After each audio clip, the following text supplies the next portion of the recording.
South Korea में higher education सुनने में शायद एक बहुत ही उलझी हुई पहेली जैसा लगे, है ना। लेकिन आज के इस एक्सप्लेनर में हम डेटा और रिसर्च की मदद से इस पूरी पहेली को सुलझाने वाले हैं। सच मानिए, भारतीय छात्रों के लिए ये सफर न सिर्फ मुमकिन है बल्कि बेहद फायदेमंद भी है। एक बेहतरीन ग्लोबल करियर और शानदार एजुकेशन के लिए ये एक परफेक्ट रोड मैप है। तो चलिए बिना किसी देरी के सीधे मुद्दे पर आते हैं। अब बाहर पढ़ने का ख्याल आते ही सबसे पहला और सबसे बड़ा सवाल दिमाग में क्या आता है? खर्च, राइट? क्या इंटरनेशनल एजुकेशन का मतलब हमेशा लाखों का कर्ज होता है? आंकड़े कुछ और ही कहानी बताते हैं।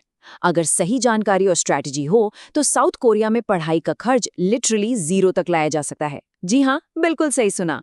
फुली फंडेड अपॉर्चुनिटीज के जरिए आपकी ट्यूशन फीस से लेकर रहने का पूरा खर्च कवर हो सकता है।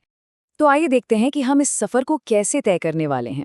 हम बात करेंगे साउथ कोरिया के बेहतरीन अवसरों की, टॉप स्कॉलरशिप्स की, टॉपिक एग्जाम के फ़ायदों की, अपोस्टिल जैसे भारी भरकम लगने वाले प्रोसेस की, और अंत में D2 स्टूडेंट वीज़ा हासिल करने की।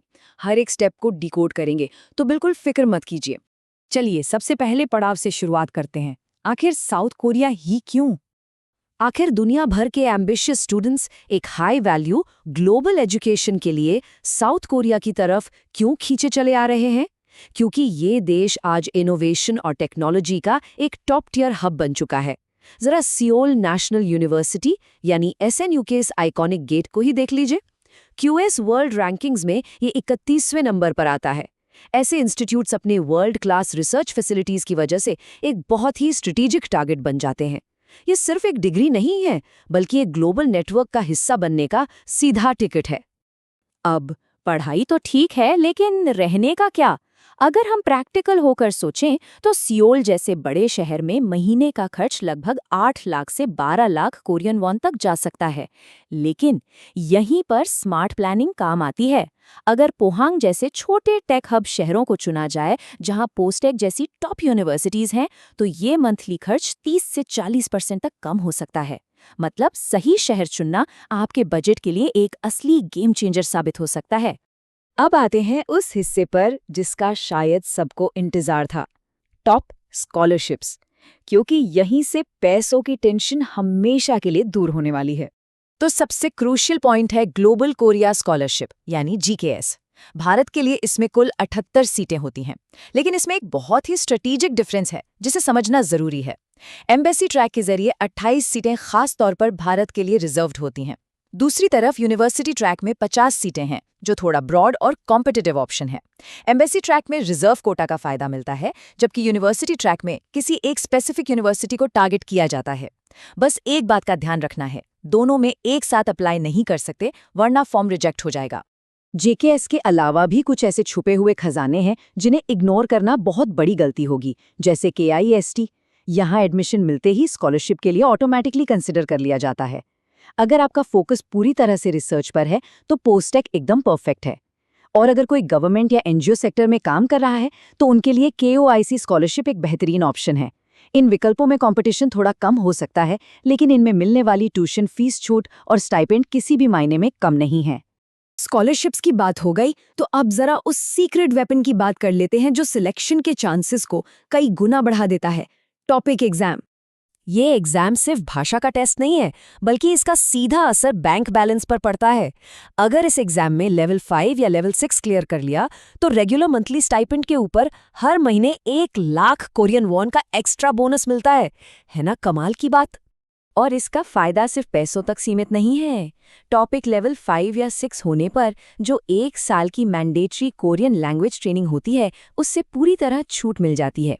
इसका सीधा सा मतलब है कि डिग्री प्रोग्राम 1 साल पहले शुरू किया जा सकता है। पूरी पढ़ाई का समय 1 साल कम हो गया। ये सिलेक्शन कमेटी को एक बहुत ही स्ट्रॉन्ग सिग्नल देता है कि कैंडिडेट कितना सीरियस और डेडिकेटेड है। अब चलिए उस हिस्से की तरफ बढ़ते हैं जो अक्सर सबसे डरावना लगता है, एडमिनिस्ट्रेटिव काम यानी अपोस्टील प्रोसेस। सरकारी दस्तावेजों को वेरीफाई कराना सुनने में ही सिर दर्द लगता है, राइट? लेकिन जरा इस 6 हफ्ते के टाइमलाइन को देखिए। ये पूरा प्रोसेस एकदम मैनेजेबल है। पहले 2 हफ्तों में अपने स्कूल या कॉलेज से सारे ओरिजिनल डॉक्यूमेंट्स जमा कीजिए। अगले 2 हफ्ते विदेश मंत्रालय की एजेंसी को दीजिए। 5वें हफ्ते में सब कुछ वेरीफाई कीजिए और 6ठे हफ्ते में उनका ट्रांसलेशन करवा लीजिए। अगर इस तरह से प्लान करके चला जाए तो कोई भी डेडलाइन कभी मिस नहीं होगी। आइए देखते हैं कि ये पूरा वर्कफ्लो स्टेप बाय स्टेप कैसे काम करता है। सबसे पहले डॉक्यूमेंट्स को स्टेट लेवल या एसडीएम से अटेस्ट करवाना होता है। फिर इन्हें एमईए यानी विदेश मंत्रालय की अधिकृत आउटसोर्स एजेंसी को सबमिट करना है। अगर आपके पेपर्स हिंदी या किसी क्षेत्रीय भाषा में है तो उनका कोरियन या इंग्लिश में ट्रांसलेशन करवाना होगा।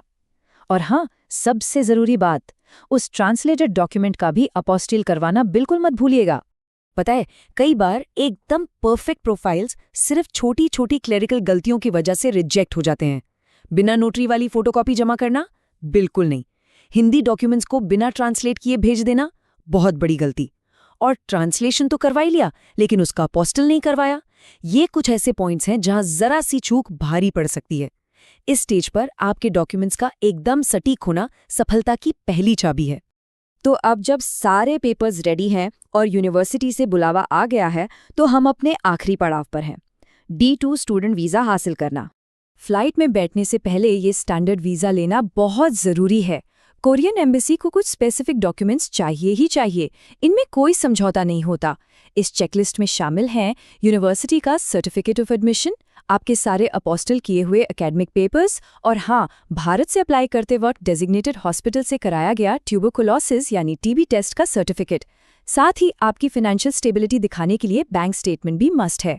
और ये बात बहुत ही शानदार है कि एक बार वीज़ा मिल गया और वहाँ पहुँच गए तो आप बिल्कुल अकेले नहीं होते। साउथ कोरियन यूनिवर्सिटीज़ का सपोर्ट सिस्टम बहुत ही ज़बरदस्त है। कोरिया यूनिवर्सिटी के ग्लोबल सर्विसेज सेंटर जैसे डिपार्टमेंट्स बनाए ही इसलिए गए हैं ताकि इंटरनेशनल स्टूडेंट्स को इमिग्रेशन, रूल्स और वहाँ के नए माहौल में सेटल होने में कोई दिक्कत ना आए। सच में, वहाँ कदम रखते ही एक बहुत ही सेफ और सपोर्टिव एनवायरनमेंट मिलता है।